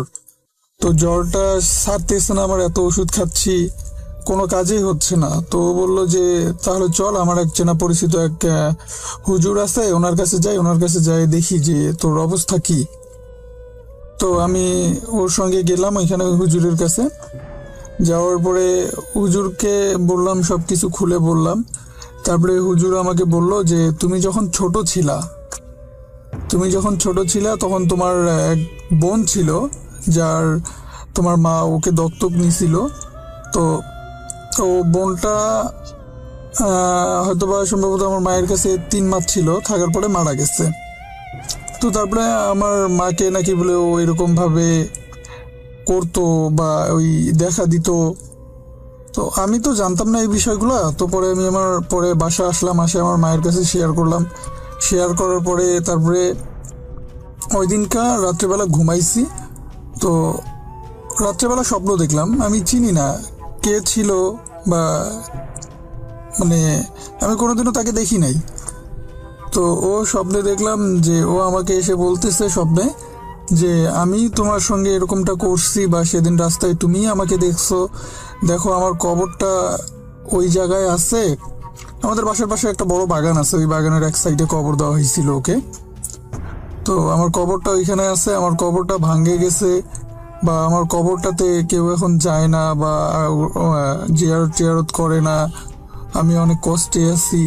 তো যদি পারো আমার কবরটাকে ভালো করে দিও। বাস এতটুকুই দেখছিলাম। তারপরে আমার তখনও গায়ে জ্বর ছিল। তারপরে আমি নিজে থেকে আমার আম্মুকে বললাম, সবকিছু বলার পরে আমার আম্মু ওটা শোনার পরে আমার আম্মু যায়, আসলেই দেখে যে কবরটা অনেকটা ভাঙ্গে গেছে বা দেখা যাচ্ছে ভিতরে। তো তারপরে কবরটা যখন ঠিক করে দেওয়া হলো, তো মানে একটা সাধারণভাবে কবরটা ঠিক করে দেওয়ার 3 থেকে 3.5 ঘন্টার ভিতরে আমার এত জ্বর, যেখানে আমি 1 মাস ধরে ছুটি করতেছি, গাড়িতে যাইতে পারতেছি না, এত ভালো ভালো ওষুধ খাইলাম, তারপরেও কোনো কাজ হচ্ছে না। তো 3 ঘন্টা থেকে 3.5 ঘন্টার ভিতরে আমি পুরা সুস্থ। তো আমার ভূতে ফ্রেমে পাঠানো সর্বপ্রথম এটাই ঘটনা। যদি ভালো লাগে প্লে করে শোনাবে। আসসালামু আলাইকুম রাসেল ভাই, আশা করি ভালো আছেন, কেননা আপনি সবসময় ভালো করে থাকেন। তো আমি আজকে যে ঘটনাটি শেয়ার করব, এটা আমার সাথে নিজের সাথে ঘটে যাওয়া একটা ঘটনা। তার আগে আমি আমার পরিচয়টা দিয়ে নিই। আমি মোহাম্মদ বাহারুল হক রিশাদ, আমি বগুড়ায় থাকি। ইন্টার সেকেন্ড ইয়ারের একজন শিক্ষার্থী হিসেবে বর্তমানে অধ্যয়নরত আছি। তো এটি আমার জীবনের ফার্স্ট ঘটে যাওয়া একটা ঘটনা। জানি না কিভাবে গুছিয়ে বলতে পারবো কিনা, তবু রাসেল ভাই যদি না গুছিয়ে বলতে পারি ক্ষমার দৃষ্টিতে দেখবে। তো যাই হোক, কথা না বাড়িয়ে আমি আমার ঘটনায় চলে যাচ্ছি। ঘটনাটি বেসিক্যালি আমার নিজের সাথে ঘটে যাওয়া একটি ঘটনা। ঘটনাটি গ্রামের বাড়িতে, আমার নিজের নানুর বাড়িতে ঘটে যাওয়া একটি ঘটনা।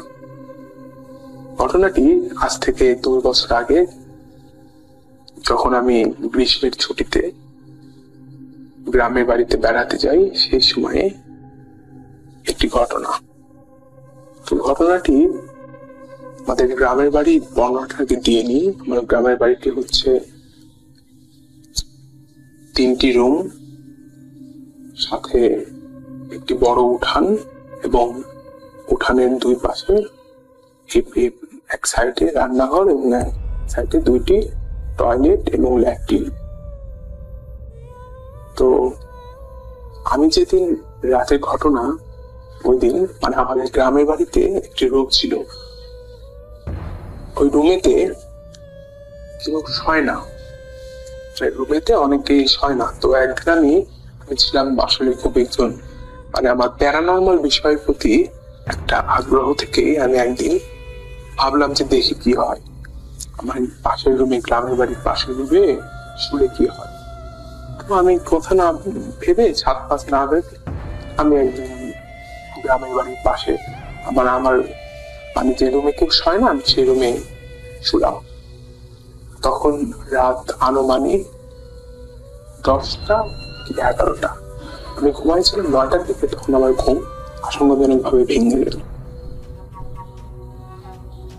তো আমি ভেঙে যে যেটা দেখলাম যে আমি আমার শরীর নড়াতে পারছি না এবং মানে কোনো কথা বলতে পারছি না। একটি অবয়ব আমার সামনে দাঁড়িয়ে আছে।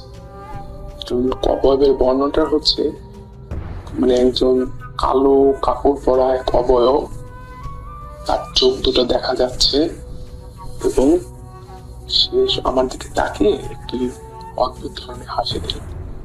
তো আমি, রাসেল ভাই বিশ্বাস করবেন কিনা জানি না, আমি তখন আমার শরীরে সর্বশক্তি দিয়ে ওঠার চেষ্টা করলাম, কিন্তু আমি উঠতে পারলাম না। আমি ওঠার চেষ্টা করতেছি বা আমি কাউকে ডাকবো, সেটাই ডাকতে পারছি না।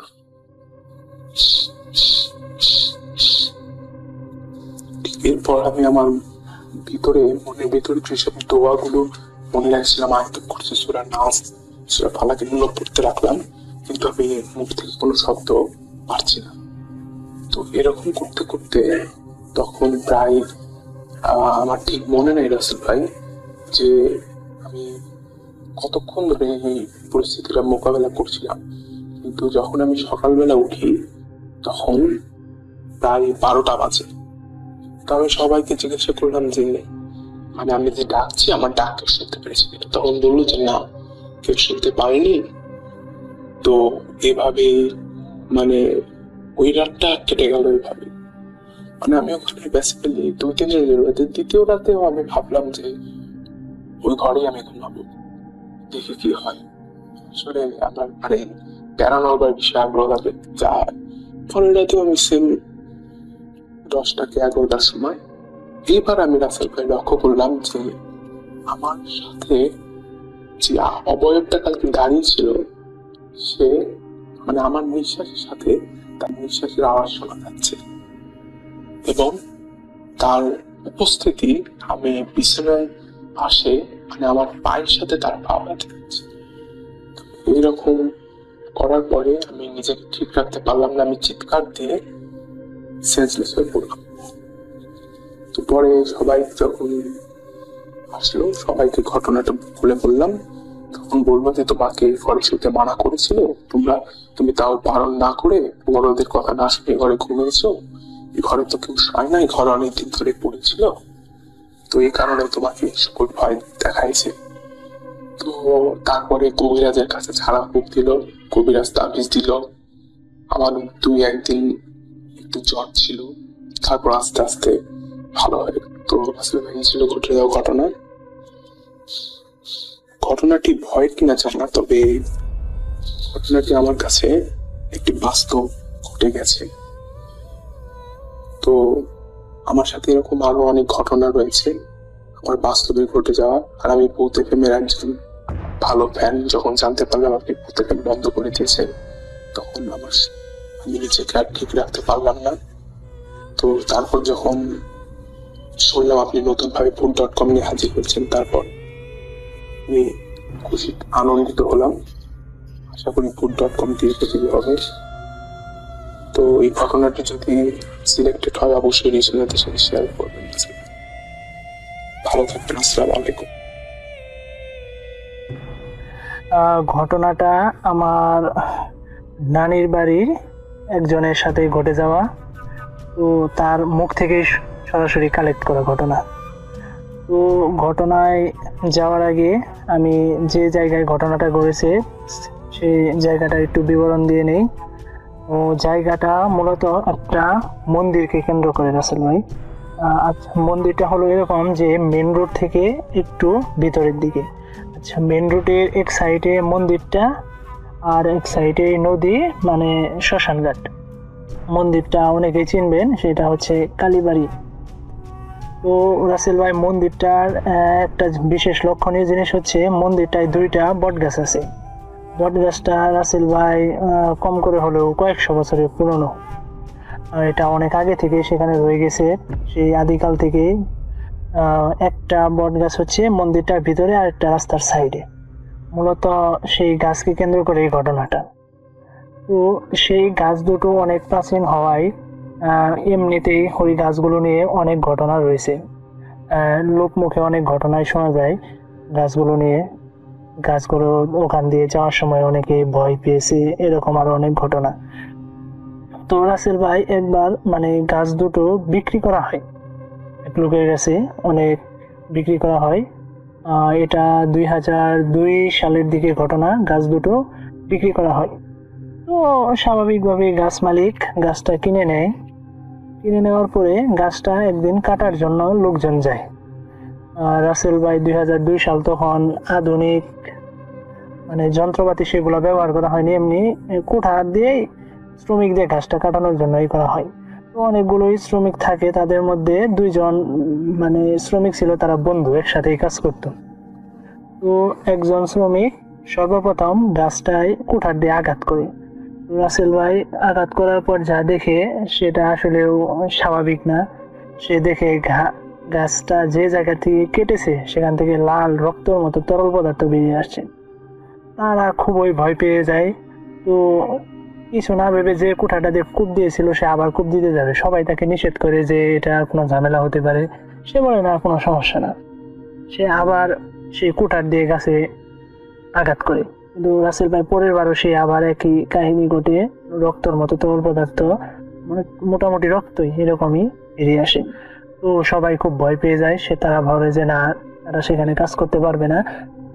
মালিক তাদের খুব বুঝিয়ে বলে, কিন্তু কোনোভাবেই তারা শ্রমিকগুলোকে রাজি করাতে পারে না সেই গাছটা কাটার জন্য। তো সেদিনের মতো কাজ বন্ধ করে সবাই বাড়ি চলে যায়। তো যে কুঠার দিয়ে গাছটায় আঘাত করেছিল রাসেল ভাই, সম্ভবত সে খুব ভয় পায়। রাতে সে যেদিন বাসায় খাওয়া দাওয়া করে ঘুমায়, সে রাতে একটা অদ্ভুত স্বপ্ন দেখে সে গাছ থেকে একজন লোক, অনেক লম্বা, 7 ফুটের মতো লম্বা লোক, সে গাছে থেকে বলছে যে কাজটা তুই ভালো করলি না, এটা আমাদের বসবাসের জায়গা, তোর এটা করা উচিত হলো না। সে দেখে ঘুম ভেঙে যায়, খুব ভয় পায়। পরে রাসেল ভাই তার খুব জ্বর আসে, ডাক্তারের ওষুধ খায়, কিন্তু পরের দিনই লোকটা অস্বাভাবিকভাবে মারা যায়। হালকা জ্বর ছিল কিন্তু কোনো কারণ ছাড়া এমনিতেই লোকটা মারা যায়। লোকটার বয়সও বেশি ছিল না, রাসেল ভাই 35, মোটামুটি অস্বাভাবিক মৃত্যুর মতোই হয়, কোনো কারণ ছিল না। তো এই ঘটনার পর রাসেল ভাই গাছ কাটার এই সিদ্ধান্ত, এটা পুরোটাই চেঞ্জ হয়ে যায়।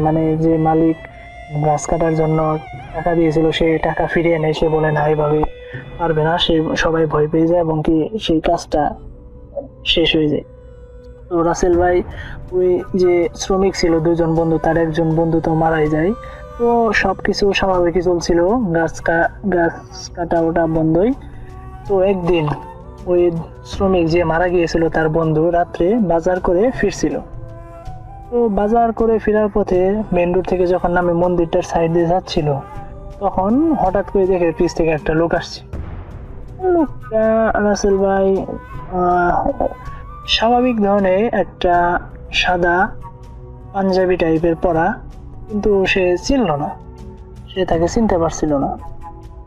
সে বলে যে ভাই কোন দিকে যাবেন? সে বলে এইদিকে। বলে আমি ওই দিকেই যাবো, চলেন 2জন একসাথে।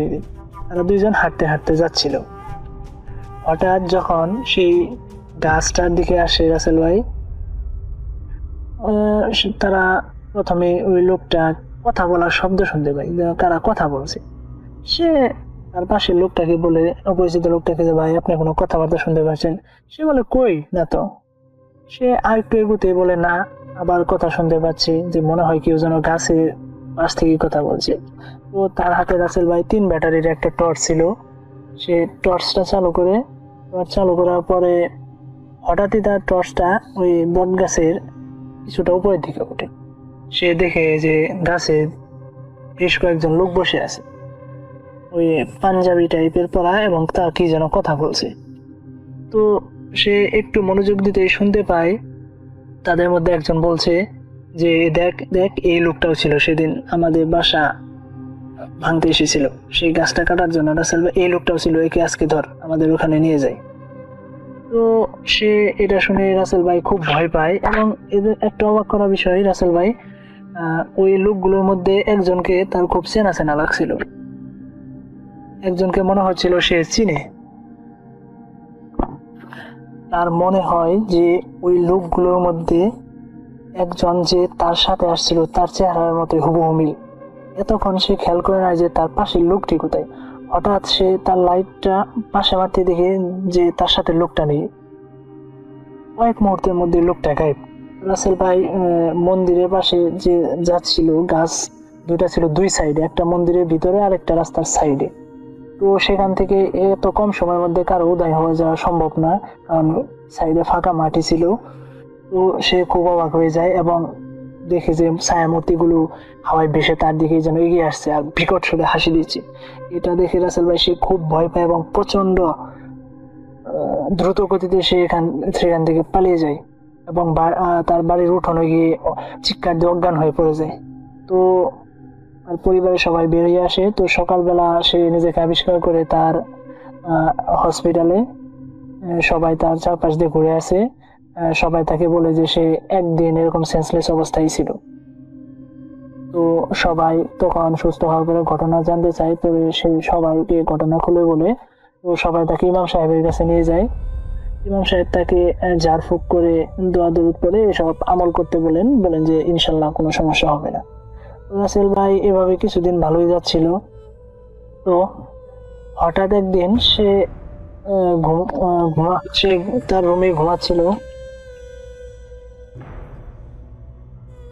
হঠাৎ তার ঘুম ভাঙে তার স্ত্রীটাকে ডাকছে, বলে চলো বাইরে দেবো একটু দাঁড়ানোর জন্য। সে বিছানা থেকে অমনি উঠে চলে যায়, কোনো দিক না ভেবে স্বাভাবিকভাবে। তার স্ত্রী যথারীতি, রাসেল ভাই গ্রামের টয়লেট গুলো সাধারণত বাড়ি থেকে একটু বাইরের দিকে হয়, ভিতরের দিকে। তার টয়লেটটি ছিল বাজারের ভিতরে, সে যায়। তো তার স্ত্রী ভিতরে যায়, সে বাইরে অনেকক্ষণ যাবৎ দাঁড়িয়ে আছে, কিন্তু তার স্ত্রী আসে না। সে অনেকক্ষণ দাঁড়িয়ে থাকা বলে কি ব্যাপার, আসছে না কেন। এক পর্যায়ে সে রেগে যায়, রেগে গিয়ে যখনই সে টয়লেটে নক করতে যাবে দেখে দরজা খোলা। সে খুব অবাক হয়ে যায়, দরজা খোলা, সে বের হওয়া হয় নাই, সে ওখানে দাঁড়িয়ে আছে। তো সে দরজাটা ভালো করে দেখে ভিতরে কেউ নাই। তখন সে খুব ভয় পেয়ে যায়। ভয় পেয়ে যখনই সে ঘুরে আসতে যাবে দেখে তার সামনে সেই লোকটা, রাসেল ভাই যেদিন মন্দির দিয়ে আসার সময় তার সাথে হেঁটে আসছিল এবং উধাও হয়েছিল, সে দাঁড়িয়ে আছে এবং বলছে, কিরে ভয় পেয়ে গেলি, তোর সাথে একজন তো গেছে, এবার তোর পালা, আমাদের বাসস্থান ভাঙবি। এই কথা বলে তার দিকে যে বিকট শব্দে একটা হাসি দেয় এবং সে দেখে যে লোকটা পা মাটিতে নেই, অনেকটা হাওয়ায় ভেসে ভেসে, পাঞ্জাবি পরা। সে সেখানেই সেন্সলেস হয়ে যায় রাসেল ভাই। পরে তার চিৎকারে তার পরিবারের সবাই উঠে এসে তার মাথায় পানি দেয়। তারপর কয়েক ঘন্টা পর তার জ্ঞান ফিরে। তখন সে তার ওয়াইফকে জিজ্ঞাসা করে যে তুমি ওখানে গেলা, কখন বেরিয়ে আসলা? তার ওয়াইফ তো শুনে অবাক, কই না তো, আমি তো কালকে তোমাকে কখনো ডাকিনি। সে খুব অবাক হয়ে যায়। সে তার স্ত্রীকে বলে, তাহলে তুমি কোথায় ছিলা? তার স্ত্রী বলে, আমি ঘরে শুয়েছিলাম, কিন্তু কিছুক্ষণ পর ঘুম থেকে উঠে দেখি তুমি রুমে নাই। এটা দেখে আমি বাইরে বের হই, ভাবি বাইরে মনে হয়। তো বাইরে কিছু দূরে গিয়ে যেতে দেখি তুমি ওখানে পড়ে আসো। তো এভাবে তারপর তাকে ওখান থেকে উদ্ধার করা হয়। তো পরিবারের সবাই খুব চিন্তিত হয়ে যায় তার ঘটনাগুলো শুনে। তো তারা তাকে কবিরাজের কাছে নিয়ে যায়। কবিরাজ সব শুনে বলে সেটা ওই গাছেরই বসবাসকারী একটা খারাপ জিন তাকে ওই যে কাটার সময় থেকে আসর করেছে। সে বলে, আমি এটা করতে পারবো না, আপনি বড় একটা কবিরাজের নাম্বার দিচ্ছি, আপনি তার সাথে যোগাযোগ করেন। তো তারা রাসেল ভাই ওখান থেকে চলে আসে এবং খোঁজে সেই খুব বড় কবিরাজের সামনে দেখা করতে যায়। কবিরাজ দেখেই তাদের সমস্যার কথা বলে দেয় যে আপনার এই সমস্যা, এটা আমি জানি না কতটুকু ঠিক করতে পারবো, কিন্তু আমি আমার যথাসাধ্য চেষ্টা করব। বলে যে না, আপনাদের এরকম করা উচিত হয়নি। সেই গাছটা যখন প্রথম কাঠুরে কূপ দিয়েছিল তখনই তাদের কাজটা বন্ধ করা উচিত ছিল, কিন্তু ওখানে আপনারা তারপরে ওই কাজটা করেছেন, তারা খুব বিরক্ত হয়েছে। সে তার সাধ্য মতো তার অনুযায়ী চেষ্টা করে এবং তার শরীরটা বন্ধ করে দেয় এবং তাকে কিছু আমল করতে বলে যাতে তার আর কোনো সমস্যা না হয়।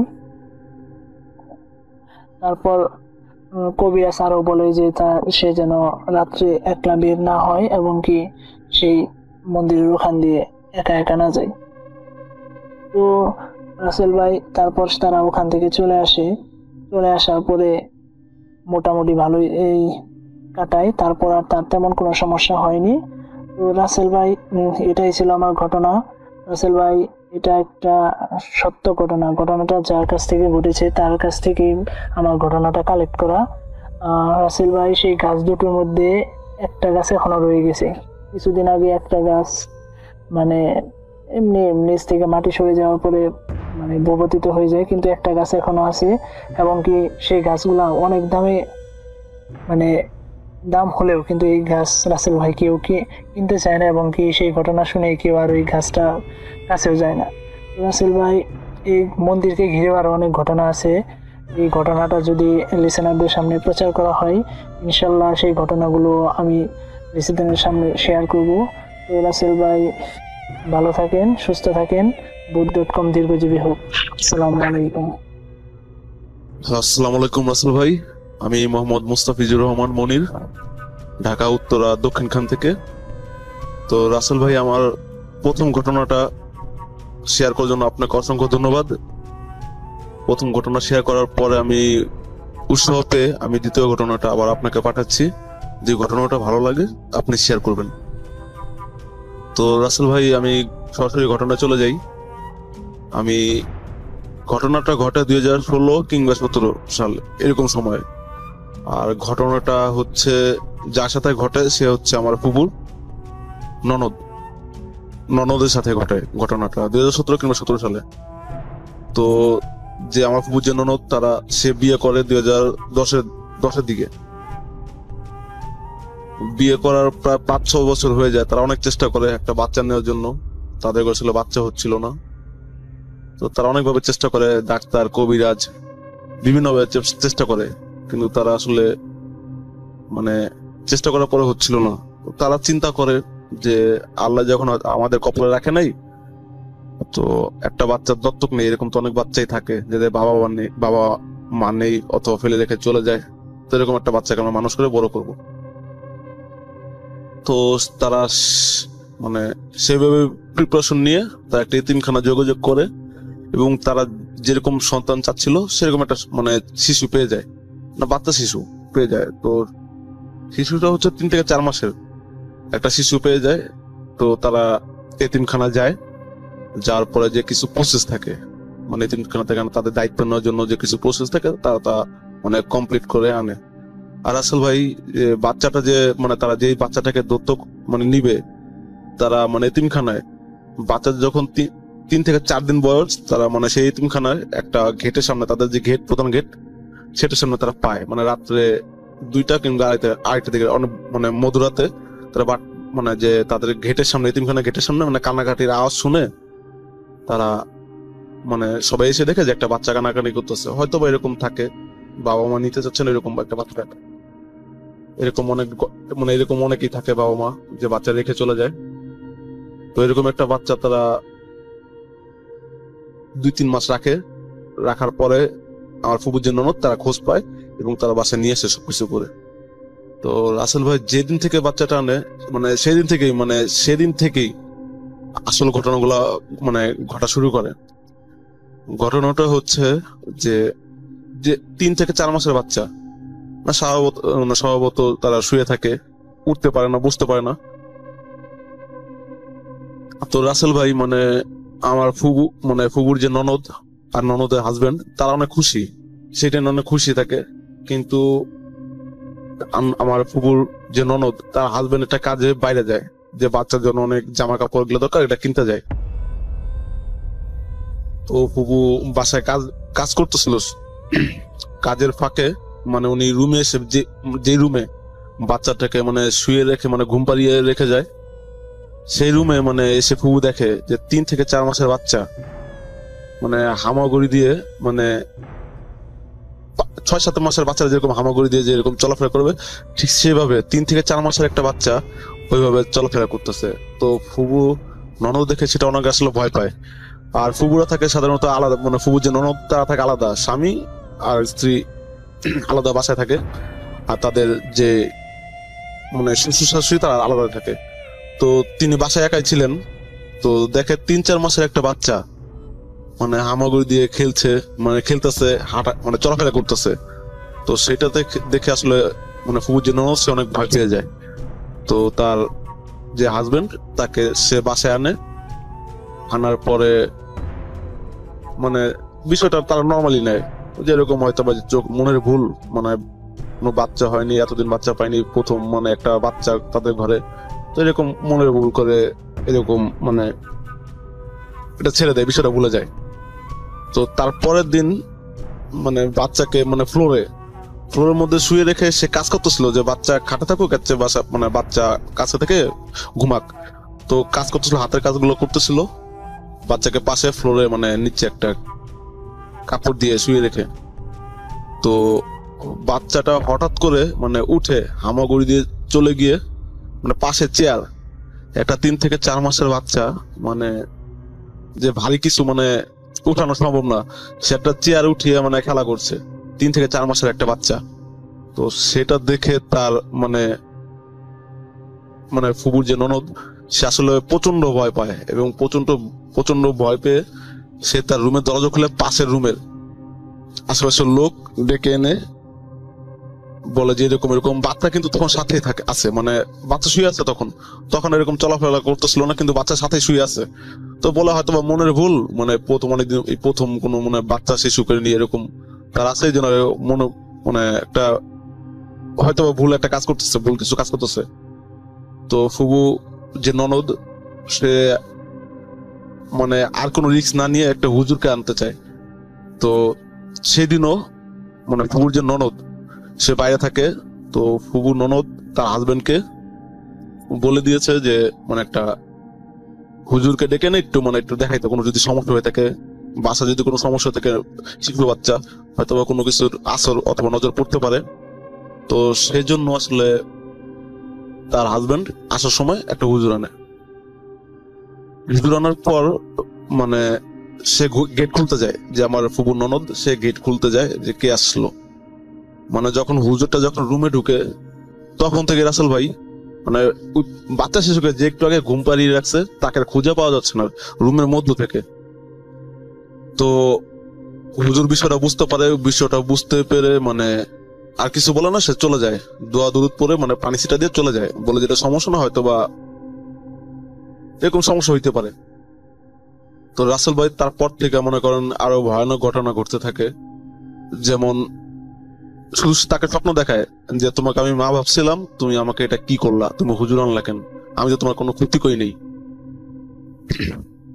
তো রাসেল ভাই যে হুজুর আনছিল মানে সে বলে গেছে যে আপনাদের কোনো ক্ষতি করবে না, হয়তো বা সে আপনাদেরকে খুব পছন্দ করছে, অথবা আপনাদের কোনো জিন মানে আপনাদের কোনো বাচ্চাও ছিল না, সেই জন্য মানে আপনাদেরকে একটা বাচ্চা দেওয়ার জন্য সে জিনের যে বাচ্চা তাকে আপনাদের দিয়ে গেছে, অন্তত মানে আপনাদের কাছে ভালোভাবে মানুষ করুক, যে আপনাদের কোনো বাচ্চা নেই, আপনারা হয়তো ভালো মতো মানে পড়ালেখা করবেন, মানুষ করবেন। তো রাসেল ভাই তারপর থেকে বাচ্চাটাকে খুঁজে পাওয়া যায় নাই। তো এর মধ্যেই মানে আরেকটা মানে অলৌকিক ঘটনা ঘটে যায়, তা হচ্ছে যে সে ফুবুর ননদ সে একটা বাচ্চা মানে কনসেপ্ট করে পেটে। তো এটা তো সবাই অবাক হয়ে যায় যে আসলে হইলোটা কি, যে 10 বছর ধরে মানে 6-7 বছর ধরে ট্রাই করছে, ডাক্তার কবিরাজ এমন কিছু না যে ট্রাই করা নাই, কিন্তু হঠাৎ করে এটা হয়ে যাওয়ার পরে সবাই হতবাক হয়ে যায়, কিন্তু সবাই মনে মনে খুশি থাকে যে যাক আল্লাহ হয়তো এই সুলিয়ে দিয়ে দিচ্ছে। তো রাসেল ভাই কনসেপ্ট করার পরে বাচ্চা হয়, খুব মানে সাধারণ বাচ্চা, যে মানুষ নর্মাল থাকে সেম এরকম বাচ্চা। কিন্তু রাসেল ভাই বাচ্চা যখন 5 থেকে 6 মাস হয়ে যায়, মানে যেই কনসেপ্ট করার পরে যে বাচ্চাটা হয়ে যাওয়ার পরে সে শিশুটা যখন একা একা থাকে, মানে কেমন জানে একা একা খেলে, হাসি উপর দিকে তাকিয়ে মানে একা একা খেলে, বাচ্চাটা একা একা খেলে। আর যখন মানে বাচ্চার জন্য একটা দোলনা কিনে, তো রাসেল ভাই তাকে মানে যে ফুপুর যে ননদ, সে ঘুম পাড়িয়ে রেখে হয়তোবা গোসল করতে অথবা কোনো কাজে যায়, মানে টুকটাক মানে রান্না করতে যায়, মানে ঘুম পাড়িয়ে রেখে যায়। তো যখন আসে হয়তো এরকম আছে 1 মিনিট পরেও আসে যে বাচ্চাটা কি করতেছে আমার, এর আগে একটা ঘটনা ঘটে গেছে, বাচ্চাটা দেখতে আসে। তো রাসেল ভাই মাঝে মাঝে দেখে যে মানে বাচ্চাটা, যে বাচ্চাকে 2 মিনিট আগে ঘুম পাড়িয়ে রেখে গেছে, সেই বাচ্চাটা দোলনার মধ্যে মানে বসে দোল খাচ্ছে, আর দোলনাটা অটোমেটিক মানে নাড়াচাড়া করতেছে, মানে কেউ নাড়া দিচ্ছে আর বাচ্চাটার সাথে খেলাধুলা করতেছে, মানে খেলা করতেছে। বাচ্চাটা মানে বাচ্চাটা হাসি খুশি, তো তেমন কোনো মানে ক্ষতি হয় না। তো রাসেল ভাই যেই ফুপুর ননদ, তাকে মাঝে মাঝে স্বপ্ন দেখায় যে দেখো, তোমাকে আমি মা বলে জানি, তুমি আমাকে মা মানে সন্তান হিসেবে নিয়ে গেছিল, তুমি আর এরকম কিছু করো না যেটাতে আমি আর দূরে চলে যাই, এটা আমার বোন মনে করে আমি ওর সাথে খেলি, আর দয়া করে কবিরাজ অথবা যে এরকম এনে আমাকে দূরে পাঠায় দিও না আমাকে, আমি আমার বোনের কোনো ক্ষতি করব না, আমি আমার বোনের পাশে আছি, প্লিজ আমাকে আর দূরে সরা রেখো না, আমি তোমাদের সামনে হয়তো বাসবো না, কিন্তু আমাকে দূরে সরা রেখো না, এটা আমার বোন, আর বোন মনে করে আমি মানে খেলি, ওর সাথে আসি, ওর সাথে দেখা করি, কিন্তু তোমরা মানে আমাকে ভাই বোনের মধ্যে মানে আর কোনো মানে দূরে সরা রেখেও না, এরকম একটা কিছু স্বপ্ন দেখায়। তো কবিরাজ, তারা অনেক কবিরাজ দেখায়, এরপরে অনেক কবিরাজ দেখায়, কিন্তু রাসেল ভাই কোন কবিরাজের সমাধান মানে দিতে পারছিল না। তো লাস্ট একটা কবিরাজ আছে যে উনি আসে মানে বলে যে দেখেন, আসলে মনে একটা টাইম নেয়, কবিরাজ একটা টাইম নেয় যে আমাকে 2-3 দিন সময় দেন, আমি হাজির করে আমি মানে আপনাদেরকে সবকিছু জেনে আপনাকে জানাচ্ছি। তো রাসেল ভাই 2 দিন পর সেই কবিরাজটা মানে যে ফুপুর ননদ, সেই ননদের কাছে আসে, মানে ননদ আর ননদের হাজবেন্ড, ওনার কাছে আইসা বলে যে আসলে আপনাদের কোনো ভয় নাই, মানে আপনাদের সাথে যেরকম মানে ঘটনা ঘটে গেছে, মানে সেটা আল্লাহ হয়তো চাইছিল এইভাবেই হবে, এইভাবে হইতেছে, আর আপনারা এটা নিয়ে একটু বেশি কোনো ঘাটাঘাটি করেন না, আর ওদের মানে ভাই বোনের মধ্যেই থাকতে দেন, আপনার কোনো ক্ষতি করবে না। তো রাসেল ভাই এইটাই ছিল ঘটনা। আর রাসেল ভাই সেই বাচ্চাটার এখন মোটামুটি 3 থেকে 4 বছর বয়স। তো রাসেল ভাই বাচ্চাটার সাথে এখনো ওই জিনটা, ওর যে ভাই, ওই যে জিন শিশু বাচ্চা, রাসেল ভাই এখনো দেখা করতে আসে, কিন্তু বাচ্চাটা ছাড়া মানে যে 3-4 বছর যে বাচ্চাটা হয়েছিল, ওই বাচ্চাটা ছাড়া এখনো কেউ দেখতে পারে না। আর এটা তার পরিবার এখন মানে মেনে নিয়েছে যে অথবা যখন ক্ষতি করে না তার বোন, এইভাবে এখনো চলে আসতেছে। আর মানে সব তার যে আমার যে ফুবু যে ননদ, তার মানে স্বপ্ন এখন আর আসে না, কিন্তু সেই বাচ্চাটা ছাড়া এখন সবসময় থাকে, আর মানে এরকম কোনো ক্ষতি হয় নাই। তো রাসেল ভাই এইটা ছিল ঘটনা। যদি ঘটনাটা ভালো লাগে থাকে শেয়ার করে দিবেন। ধন্যবাদ রাসেল ভাই।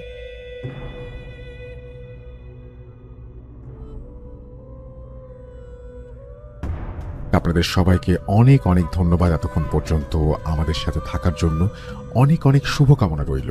সব সময় এই ইউটিউব চ্যানেলটি সম্পর্কে আপডেট পেতে আমাদের ইউটিউব চ্যানেলটিকে সাবস্ক্রাইব করুন।